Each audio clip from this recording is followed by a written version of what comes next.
আজি আমি model question paper 6 নহয় আসলতে 7 ডিসকাস কৰিম মডেল কুৱেশ্যন পেপাৰ 7 আমাৰ মডেল কুৱেশ্যন পেপাৰ 7 আমাৰ যেটো ফাৰ্স্ট কুৱেশ্যনটো কি দিছে দুটা সংখ্যাৰ অনুপাত 3:4 আৰু হিহঁতৰ লসাগু 120 সংখ্যা দুটাৰ যোগফল নিৰ্ণয় কৰা ratio of two number is 3:4 and LCM of them is 120 then find the numbers এতিয়া আমি এটা ৰুল জানো ৰুলটো কি হল দুটা সংখ্যাৰ মাল্টিপ্লিকেশন a into b হিহঁতৰ LCM আৰু HCF ৰ মাল্টিপ্লিকেশনৰ লগত ইকুৱেল LCM into HCF এতিয়া আমাৰ নাম্বাৰ দুটাৰ যেটা ৰেশিও দিয়া থাকে তেতিয়াহলে সদায় আমি নাম্বাৰ গিটা কি ধৰিলো x ধৰিলো 3x আৰু 4x ঠিক আছে গতিকে নাম্বাৰ গিটাৰ জায়গা 3x বহিব into 4x বহিব কোনো ইস্যু নাই তাত ধুনিয়াকৈ আৰামত বহি যাব LCM আমাক দিয়া আছে 120 তাৰ মানে লসাগু দিয়া আছে হেতু 120 ধুনিয়াকৈ বহি যাব বাট প্ৰবলেম হল কি আমাৰ HCF আমি কি লম কাৰণ কোৱেশ্যনটোত আমাক কোনো HCF দিয়া নাই এটা কথা মনত ৰাখিব এনেকুৱা সিচুৱেচনত HCF টো সদায় x হ'ব কেলে x হ'ব because আমাৰ নাম্বাৰটো লৈছো আমি 3x আৰু 4x ইয়াত দেখিয়ে আমি গম পাইছো যে ইয়াক আটাইতকে ডিভাইড কৰিব পৰা আটাইতকে ডাঙৰ নাম্বাৰটো কি ডাঙৰ নাম্বাৰটো হৈছে x কাৰণ x এ ইয়াকো ডিভাইড যায় কাটি দিব পাৰো আৰু x এ ইয়াকো ডিভাইড যায় কাটি দিব পাৰো সো HCF মানে হৈছে এনেকুৱা এটা নাম্বাৰ যিটোৱে দুইটাকে ডিভাইড যায় আৰু আটাইতকে ডাঙৰ নাম্বাৰ গতিকে x এ হ'ব আমাৰ HCF তো HCF ৰ জায়গাত x বহিব বহুতৰে এক্সাম হলতে কোৱেশ্যনটো দেখিলে হেতুৱে কনফিউজ লাগিব যে HCF তো কি লম আৰু HCF তো সদায় এই 3 লগত যেটো নাম্বাৰ ললো কি ললো x ললো হে x তো ইয়াত HCF হ'ব এটা সিম্পল ক্যালকুলেশন কৰি আমি x ৰ ভ্যালু উলিয়াই দিব পাৰো 4 3 গুণ 12 12x = 120x x এটো x স্কয়াৰ 120x তো এতিয়া 12x square minus 120x এফালে আহিলে 0 কমন লম কি কমন আহিব ইয়াতে 12 আছে 120 12 টো কমন আহিব 12 কমন আহিলে ইয়াতে x স্কয়াৰ আহিব ইয়াতে 120 পৰা 12 গলে 10 থাকিব 12x কমন লৈছিলো 12x 12x কমন ললে লাইনটো মই আকৌ লিখিছো কমন লওতে অলপমান খেলিমেলি হল কি হ'ব যে আমি যেটা কমন লওতে 12x কমন লম 12x কমন ললে ইয়াতে কি থাকি যাব x থাকি যাব আৰু ইয়াতে কি যাব 12x গুছি গলে 10 থাকি যাব equal 0 so 12x = 0 so x equal হৈ যাব আমাৰ 0 আৰু ইয়াৰ পৰা x - 10 = 0 তো তেতিয়া আমি পাই যাম x = 10 গতিকে 0 তো হ'ব নোৱাৰে x হলে 10 হ'ব গতিকে আমাৰ x ৰ ভ্যালু 10 এতিয়া আমাক কৈছে নাম্বাৰ গিটা কি হ'ব কাৰণ আমাক দু সংখ্যা দুটাৰ যোগফল বিচাৰিছে find the sum of the numbers বিচাৰিছে গতিকে নাম্বাৰ গিটাটো আমি জানিব লাগিব নাম্বাৰ গিটা এটা 3x আছিলে তো তাৰ মানে 3 * 10 30 এটা আৰু এটা 4x আছিলে তাৰ মানে 4 * 10 40 এটা আৰু ইহঁতৰ যোগফল তাৰ মানে 30 + 40 মানে ইহঁতৰ সাম 30 + 40 কিমান 70 তো তাৰ মানে option A to correct answer এটা আমি আহিলো নেক্সট কোৱেশ্যনটোলে নেক্সট কোৱেশ্যনটোত কি আছে যে x by y x plus y by x minus y equals 7/3 দিয়া আছে আৰু x cube plus y cube by x cube minus y cube ওলাব লাগে তাৰ মানে কি ওলাব লাগে x cube plus y cube is to মানে divide by x cube minus y cube এটো ওলাব লাগে তো যদি আমাক দিয়া আছে x plus y by x minus y equal কি দিয়া আছে 7/3 ইয়াক অলপ আমি সিম্পলিফাই কৰিম ফাৰ্স্ট নিউমাৰেটৰ ডিনমিনেটৰক আমি y ৰে ডিভাইড কৰিম কিয় y ৰে ডিভাইড কৰিলো এটো অকমান পিছতে গম পাই যাব y ৰে ডিভাইড কৰিলো আমি y ৰে ডিভাইড কৰাৰ পাছতে আমাৰ কি হ'ব y টো x ৰ তলত গুছি যাব a y টো y তলত a y টো x ৰ তলত a y টো y তলত গতিকে x by y plus y by y ইয়াটো x by y minus y by y y কাটা গল y কাটা গল equal 7/3 ইয়াত কৰিছো x by y plus 1 থাকি গল আৰু ইয়াতে x by y minus 1 থাকি গল এফালে 7/3 থাকি গল এতিয়া আমি কি কৰিম যে ইয়াক ক্ৰস মাল্টিপ্লাই কৰিম কেনেকৈ কৰিম cross multiply x by y plus 1 a 3 টো ইয়াৰ লগত ইনটু হ'ব 3 আৰু x by y minus 1 এটো 7 টো ইয়াৰ লগত ইনটু হ'ব 3x by y plus 3 7x by y minus 7 ইয়াৰ পৰা আমি x by y উলিয়াম এই যে আমি y ৰে ডিভাইড কৰিছিলো ইয়াতে এই কাৰণে যে ইয়াৰ পৰা x by y ভ্যালুটো ওলাই আহিব কেনেকৈ ওলাই আহিব 3x by y ax by এফালৰ x by y টো এফালে আহিলে -7x by y আৰু এফালে -3 এই 3 টো যদি ৰাইট সাইডে গুছি যায় -3 -7 আছিল আগৰ 3 টো ৰাইট সাইডে গুছি গলে -3 ইয়াক আৰু অলপ সিম্পলিফাই কৰিলে আমি পাই যাম 3 - 7 x by y equal -10 আৰু এটো আহিব 3 - 7 মানে -4 x by y equal -10 minus minus cancel হৈ গল তো x by y ওলাই গল 10/4 2 ৰে কাটিলে 2 2 জাৰ 2 5 জাৰ তাৰ মানে x by y ওলালে 5/2 x by y ভ্যালুটো আমি পাই গলো যদি x by y ভ্যালু পাই গলো তেতিয়াহলে আমাক বিচাৰিছে কি আমাক বিচাৰিছে x cube plus y cube by x cube minus y cube গতিকে হেতু উলিয়াবলৈ ট্ৰাই কৰিম তাৰ কাৰণে আকৌ সেম প্ৰসিডিউৰ আমি y কিউবেৰে ডিভাইড কৰি লম নিউমাৰেটৰ ডেনোমিনেটৰ লব আৰু হৰক y কিউব ডিভাইডেড বাই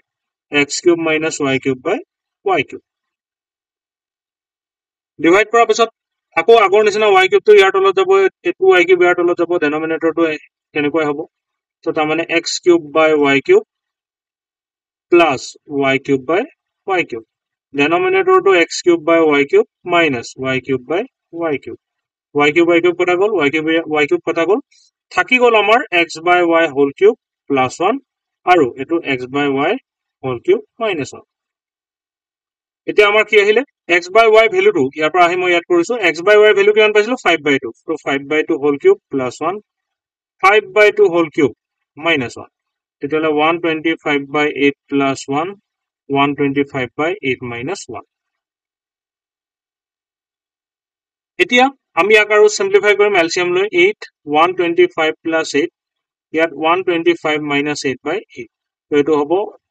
133/8 117/8 তো 133/117 তো এটো হ'ব আমাৰ অপচন গতিকে আনসাৰ যদি 133/117 আছে হেতু আমাৰ কাৰেক্ট অপশন ইয়াতে অপশনটো প্ৰিন্ট হবলে থাকি গল গতিকে অপশন হ'ব আমাৰ আনসাৰ হ'ব 133/117 তাৰ নেক্সট কোৱেশ্চনটো যাও কি কৈছে তাৰ নেক্সট কোৱেশ্চনটো দুটা ঐক্যকেন্দ্ৰিক বৃত্তৰ ব্যাসাৰ্ধ 5 সেমি আৰু 3 সেমি ডাঙৰ বৃত্তটোৰ জিয়াই সৰু বৃত্তটোক স্পৰ্শ কৰি গলে জিয়াডালৰ দৈৰ্ঘ্য নিৰ্ণয় কৰা two কনসেন্ট্ৰিক circles having radius 5 cm and 3 cm find the length of the second of the larger triangle নহয় larger circle which touches the smaller triangle it is triangle হইলে it should be circle ঠিক আছে এতিয়া concentric circle ঐক্যকেন্দ্রিক বৃত্ত তার মানে কি যার সেন্টার একেটাই মই যদি এটা ট্রায়াঙ্গল এটা যদি সার্কেল যদি ড্র কৰো আৰু ইয়াৰ ওপৰত যদি আৰু এটা যদি সাৰ্কেল মই এনেকে ড্ৰ কৰো হেতুটা কি ক'ব কনসেন্ট্ৰিক সাৰ্কেল ঐক্যকেন্দ্ৰিক বৃত্ত এতিয়া কোৱেশ্চনত কি কৈছে যে দুটাৰ ব্যাসাৰ্ধ দুটাৰে ৰেডিয়াস ডাঙৰটোৰ 5 cm সৰুটোৰ 3 cm 3 cm এতিয়া কৈছে যে ডাঙৰ বৃত্তটোৰ জিয়া সৰু বৃত্তটোক স্পৰ্শ কৰি গৈছে ডাঙৰ বৃত্তটোৰ ইয়াত এডাল জিয়া আছে the second of the larger circle touches the smaller circle ডাঙৰ বৃত্তটোৰ স্পৰ্শ হয় এনেকে এই সৰু বৃত্তটোক এনেকে টাচ কৰি গৈছে এই পইণ্টত টাচ কৰি গৈছে ঠিক আছে এতিয়া আহিলে কনসেপ্ট কি দুইটাৰ ৰেডিয়াস দিয়া আছে সো ইয়াৰ পৰা ইয়ালে এটো সৰুটোৰ ৰেডিয়াস এটো কিমান দিয়া আছে আমাক 3 cm আৰু এটো মই যদি এনেকে কানেক্ট কৰি দিও এটো 5 cm দিয়া আছে আমাক কি বিচাৰিছে আমাক বিচাৰিছে জিয়াডালৰ দৈৰ্ঘ্য the length of the second তাৰ মানে a b length বিচাৰিছিলে a b এটো যদি o হয় ab এটো যদি p হয় তো আমি তাৰ কাৰণে এটা ৰুল জানিব লাগিব যে সেন্টাৰৰ পৰা এটো হয়নে এই সৰু বৃত্তটোৰ এটো সেন্টাৰৰ পৰা এডাল লাইন যদি মই ড্ৰ কৰিছো কলৈ ড্ৰ কৰিছো সেকেন্ড ডাললে সেকেন্ড এটা লাইন যদি ড্ৰ কৰিছো যদি এডাল ৰেডিয়াস যদি ড্ৰ কৰিছো আৰু হে পইণ্টত যদি এডাল স্পৰ্শক আছে সেকেন্ড যদি আছে এনেকে টাচ কৰিছো জাস্ট এটা পইণ্টত টাচ কৰিছো হে এংগেলটো 90 ডিগ্ৰী হ'ব আৰু হে লাইনডালক টেনজেন্ট বুলি কয় সাধাৰণতে যদি এটা পইণ্টত স্পৰ্শ কৰি যদি যায় এডাল সেকেন্ডডাল ডাঙৰ বৃত্তটোৰ সেকেন্ড কিন্তু সৰু বৃত্তটোৰ কাৰণে এডাল কি কয় টেনজেন্ট বুলি কয় স্পৰ্শক আৰু স্পৰ্শকৰ লগত ৰেডিয়াসে কিমান এংগেল কৰে 90 ডিগ্ৰী এই এংগেলটো 90 হয় যদি হে এংগেলটো 90 হয় তেতিয়াহলে আমাৰ কি হয় AP equal PB হেতু আমি প্ৰুফ কৰিব পাৰো এই মেজাৰ গিটা আমাৰ একে ওলাই AP আৰু PB কেনেকৈ প্ৰুফ কৰে তাৰ কাৰণে আমি এটো ট্ৰায়াঙ্গল ড্ৰ কৰিব লাগিব সৰ্বাংগসম দেখাব লাগিব কিন্তু আমাৰ এটা হেতু কৰাৰ দৰকাৰ নাই আমি জাস্ট মনত ৰাখি থলে হ'ব যে এনেকুৱা সিচুৱেচনত সদায় AP টু PB লগত ইকুৱেল হয় তেতিয়া আমি PB ডাল যদি অকল উলিয়াই দিব পাৰো কেনেবাকে যদি আমি PB ডাল উলিয়াই দিব পাৰো তেতিয়া এই গুটে AB ডালৰ দৈৰ্ঘ্যটো আমি পাই যাম কি পাই যাম AB ৰ লেন্থটো আমি পাই যাম আৰু হেতুৰ কোৱেশ্চনত বিচাৰিছে কি বিচাৰিছে লেন্থ অফ দা সেকেন্ড জিয়াডালৰ দৈৰ্ঘ্য নিৰ্ণয় কৰা তো তাৰ কাৰণে আমি ট্ৰায়াঙ্গল লও কোনটো ট্ৰায়াঙ্গল OPB এটো এটা ৰাইট এংগেল ট্ৰায়াঙ্গল সমকোণী ত্ৰিভুজ তাত পাইথাগোৰাছ থিওৰাম আমি এপ্লাই কৰিম পাইথাগোৰাছ থিওৰাম কিটো এপ্লাই কৰিম যে 90 ডিগ্ৰী এটো পিত 90 ডিগ্ৰী আছে তাৰ মুখে মুখে থকা লাইনডাল অতিভুজ মানে হাইপোটেনাস অতিভুজ স্কয়াৰ মানে OB স্কয়াৰ ইকুৱেল বাকি বাহু দুটাৰ স্কয়াৰৰ এডিশনৰ লগত ইকুৱেল PB স্কয়াৰ এটা OB মানে 5 স্কয়াৰ OP মানে হৈছে 3 স্কয়াৰ আৰু PB আমি নাজানো তেনেকৈ থাকিব 5 স্কয়াৰ মানে 25 3 স্কয়াৰ মানে 9 PB আমি নাজানো এটা 25 minus 9 equal PB square 25 9 মানে 16 equal PB square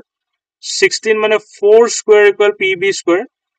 তো ইয়াৰ পৰা আমাৰ PV ভ্যালু কি ওলাব PV ভ্যালু 4 ওলাব একচুয়ালি ইয়াৰ পৰা যদি সলভ কৰো আমাৰ PV ভ্যালু নরমাল ইকুয়েশন মতে +-4 ওলাই কিন্তু আমি মাইনাসটো আমি কনসিডার নকৰো ইমান ডিটেইলছত আমি নপঢ়ো ইমান ডিটেইলছত আমাক দৰকাৰ নাই আমি জাস্ট জানিব লাগে কি যে স্কয়াৰ গুচি গলে 4 থাকি যায় এতিয়া থাকিলে কি আমাৰ PV ভ্যালুটো 4 যদি PV ভ্যালু 4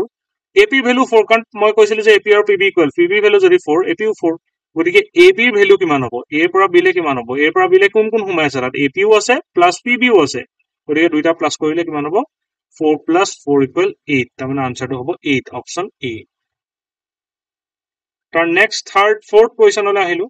তিনিজন মানুহৰ গড় বয়স 30 বছৰ যদি দুজনৰ বয়সৰ যোগফল 45 বছৰ তেন্তে তৃতীয়জনৰ গড় বয়স কিমান the average age of three people is 30 years if the sum of age of two of them is 45 then to find the age of third person তিনিজন মানুহ আছে ধৰিলো A plus B plus C তিনিজন মানুহ A B C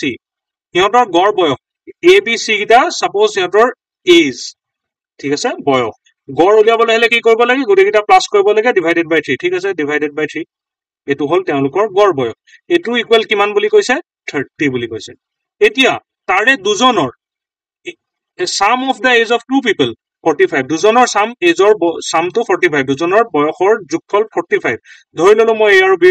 বয়সৰ যোগফল 45 তেতিয়ালে A plus B জাগাত 45 লিখি দিলো plus C by 3 equal 30 হ'ব ইয়াৰ পৰা C ভ্যালুটো উলিয়াই দিলে হ'ল 45 plus C 3 to গৈ ইয়াৰ লগত ইনটু হৈ যাব 30 into 3 45 plus C 90 C equal আহিব আমাৰ 90 minus 45 তাৰ মানে 45 এতিয়া হৈছে তৃতীয় জনৰ বয়স কিমান find the age of the third person তৃতীয় জনৰ বয়স C আছিল আৰু C পালো 45 তাৰ মানে অপচন A টো কাৰেক্ট আনসাৰ কোয়েশ্চন নম্বৰ 5 5ত কি কৈছে 1 1 যদি 1 1 তাৰ মানে পইণ্টটো 2x plus p plus y ৰ ওপৰত থকা এটা বিন্দু এই ৰেখাটোৰ ওপৰত এটা বিন্দু আৰু p plus b ৰ ভ্যালুটো 1 তেন্তে মান হ'ব কাৰ মান বিচাৰিছে b ৰ মান এটো থাকি গৈছে b ৰ মান হ'ব b ৰ মান কিমান হ'ব if 1 1 is a point on the line this on this এই লাইনটোৰ ওপৰত এটা point then p plus b 1 হলে find the value of b b ৰ ভ্যালু উলিয়াব লাগে তোমাক কি কৈছে এটা লাইন দিছে 2x plus p plus y আৰু কৈছে 2x plus p equal হয় আৰু কৈছে যে 1 1 টো ইয়াৰ ওপৰত আছে তাৰ মানে 1 1 ৰ আমাৰ কোঅৰ্ডিনেট জ্যামিতিত আমি যেনেকৈ যেতিয়া আমি এনেকৈ 1,1 লিখো তাৰ প্ৰথমটোৱে x বুজাই পিছৰটোৱে কি বুজাই y বুজাই তাৰ মানে এই ইকুৱেশনটোত x ৰ ভ্যালু ইয়াৰ পৰা বহাই দিব লাগিব আৰু y ভ্যালু ইয়াৰ পৰা বহাই দিব লাগিব x ৰ ভ্যালু 1 বহাই দিলো আৰু y ভ্যালু 1 বহাই দিলো তো তাৰ মানে আমি পালো 2 plus p equal 1 তাৰ মানে p equal আমি পাই গলো 1 minus 2 তাৰ মানে -1 ঠিক আছে এতিয়া p ভ্যালু পালো -1 এতিয়া আমাক খুদিছে b ভ্যালু কিমান যদিহে p plus b equal 1 p plus b equal 1 এতিয়া p ভ্যালু যদি আমি -1 পালো p ভ্যালু জাগাত -1 বহাই দিও -1 plus b equal 1 b equal 1 plus -1 sorry p equal 1 আসিলে এই -1 টো ইফালে গলে +1 হৈ যাব 1 plus 1 2 তাৰ মানে b ভ্যালু 2 উলালে অপচন b টো কাৰেক্ট আনসাৰ